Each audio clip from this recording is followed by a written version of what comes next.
देखिए, जितना मोदी जी ने किसान हित के अंदर किया है, इतिहास में आज तक आजादी के बाद पहली बार है कि मोदी जी ने किसानों के हित में जो मजबूत कदम उठाए हैं और जो उनको लाभ पहुंचाया है।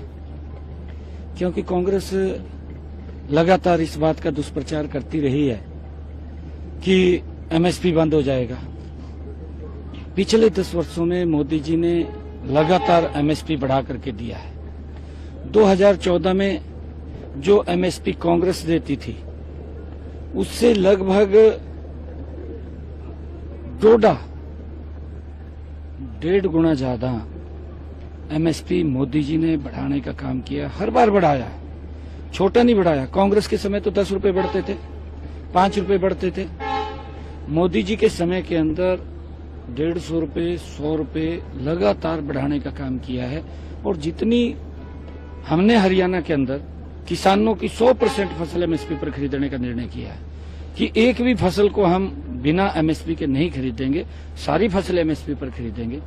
अगर मोदी जी के कार्यकाल के अंदर हम देखें, मोदी जी ने जो देश के अंदर किसान की अगर फसल का खराबा होता है, कांग्रेस के समय के अंदर तो किसान की फसल का खराबा होता था, वो हाथ जाड़ करके बैठ जाता था, कई बार सुसाइड करता था और कांग्रेस की आंख नहीं खुलती थी।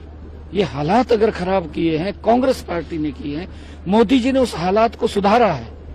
मोदी जी ने अगर किसान की फसल का खराबा होता है, प्रधानमंत्री बीमा योजना, फसल बीमा योजना के माध्यम से उसको पूरा मुआवजा देने का काम मोदी जी ने किया है। प्रधानमंत्री कृषि सिंचाई योजना, अगर हम देखें 2014 में जितने हेक्टेयर के ऊपर पानी लगता था, आज उससे 1.5 गुना ज्यादा भूमि के ऊपर प्रधानमंत्री कृषि सिंचाई योजना बना करके, चाहे स्प्रिंकलर इरिगेशन है या ड्रिप इरिगेशन है, उसके माध्यम से आदरणीय प्रधानमंत्री जी ने ज्यादा क्षेत्रफल के ऊपर पानी लगा करके किसान की पैदावार करने का काम किया है। जो फसल 2014 में, चाहे वो धान की है, चाहे वो गेहूं की है और चाहे वो अन्य कोई फसल है, जितनी फसल 2014 में थी उससे ज्यादा फसल मेरा किसान अब पैदावार कर रहा है, क्योंकि उसका क्षेत्रफल बड़ा है और उस सारे को एमएसपी पर खरीदा है।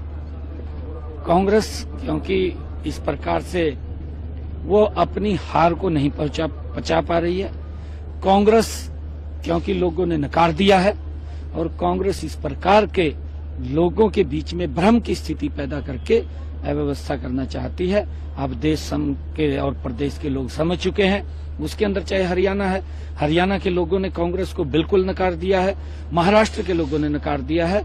अब उनके जो बातें ये करते थे, जो झूठ फैलाते थे, उस झूठ का पर्दाफाश हो चुका है।